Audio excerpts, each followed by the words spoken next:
வணக்க மக்களே, welcome to the ஃபென்டஸ் show. இன்னைக்கு ஷோ நம்ம பார்க்க போறது த ராங் பாரிஸ் அப்படின்ற இங்கிலீஷ் மூவியோட ரிவ்யூ. இந்த படம் பாத்தீங்கன்னா நெட்ஃபிளிக்ஸ்ல தமிழ் டப்பிங்கோட அவைலபிளா இருக்கு.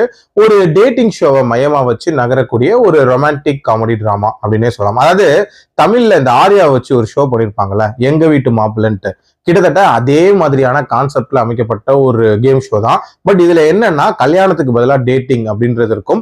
ஸோ அந்த கேம்ல கலந்துக்கிறதுக்காக நம்ம ஹீரோயின் போறாங்க. நம்ம ஹீரோயினை பொறுத்த வரைக்கும் ஆக்சுவலா அவங்களுக்கு பாரிஸ்ல, அதாவது பிரான்ஸ்ல இருக்கிற பாரிஸ்ல வந்து அவங்களுக்கு சீட்டு கிடைச்சிருக்கும் ஒரு காலேஜ்ல. அதுல இனிஷியலா கட்டுறதுக்கான ஃபீஸ் மட்டும் தான் அவங்க கிட்ட இருக்கும். இன்னும் ஃபர்தரா அமௌண்ட் தேவைப்படுது. அதுக்காக இந்த காம்படிஷன்ல கலந்துக்கிட்டு கொஞ்சம் லெவல் வரைக்கும் போயிட்டு அதுக்கப்புறம் வந்து எலிமினேட் ஆயிட்டா அந்த காசை வச்சு ஃபர்தரா எஜுகேஷனை கண்டினியூ பண்ணலாம் அப்படின்ற மாதிரி அவங்க பிளான் போட்டிருப்பாங்க.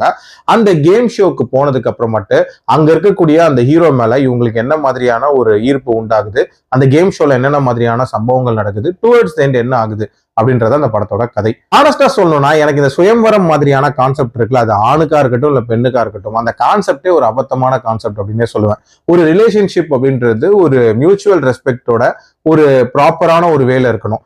யாரையும் போட்டி போட்டு இம்ப்ரெஸ் பண்ணக்கூடாது அப்படின்ற மாதிரியான ஒரு ஒப்பீனியன் எனக்கு இருக்கு. அதனாலேயே இந்த கான்செப்ட் மேல எனக்கு பெருசா ஈர்ப்பு அப்படின்றது இல்லவே இல்லை. அதுலயும் இதுல அந்த காம்படிஷன்ல நடக்கக்கூடிய ஈவெண்ட்ஸ் இருக்குல்ல, அதுல ஏதாவது சுவாரஸ்யமான சம்பவங்கள் நடக்குமா அப்படின்னு கேட்டீங்கன்னா ரொம்ப ரொம்ப ஆர்டினரியா தான் அமைச்சிருந்தாங்க அப்படின்னே சொல்லலாம். இதுல சர்ப்ரைஸா ஒரு விஷயம் பண்றேன் அப்படின்ற மாதிரி பண்ணிருப்பாங்க. அதாவது இந்த காம்படிஷனுக்காக எல்லாரையும் பாரிஸுக்கு கூட்டிட்டு போறேன் அப்படின்ற மாதிரி ஃபிளைட்ல கூட்டிட்டு போவாங்க.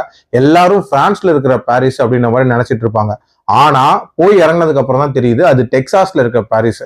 அதை ஒரு மிகப்பெரிய ஷாக்கா இந்த படத்துல காட்டுறாங்க. நமக்கு டெக்சாஸ்ல இருக்கிற பாரிஸா இருந்தா என்ன, இல்ல பூக்கடை பாரிஸா இருந்தா என்ன, எல்லாம் ஒரே கருமம் தான். இதுல என்ன சர்ப்ரைஸ் இருக்கு அப்படின்றது சத்தியமா புரியல. அதே மாதிரி பயங்கர ப்ரெடிக்டபிளான ஒரு கதை. அதாவது நீங்க இந்த நெட்ஃபிளிக்ஸ்ல வரக்கூடிய ரொமான்டிக் காமெடி டிராமாஸ் எல்லாம் பாத்துருந்தீங்கன்னா கிட்டத்தட்ட இதே டெம்ப்ளேட்ல தான் இருக்கும். அதாவது ஹீரோவும் ஹீரோயினும் ஆல்ரெடி இதுல சந்திச்சிருப்பாங்க. அதனால இந்த காம்படிஷன்ல அவங்களுக்கு ஒரு சில பிரச்சனைகள் வரும்.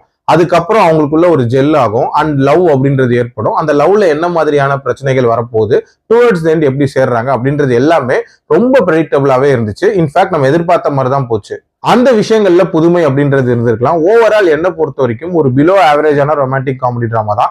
என்னோட ரேட்டிங் இந்த படத்துக்கு 2.3 அவுட் ஆஃப் 5. அடல் கண்டென்ட்டை பொறுத்த வரைக்கும் ஒரு சில லிப்லாக் சீன்ஸ் இருக்கு, அதுக்கேற்ற மாதிரி பிளான் பண்ணிக்கோங்க. மீண்டும் அடுத்த விமர்சனத்தில் சந்திக்கிறேன். நன்றி, வணக்கம்.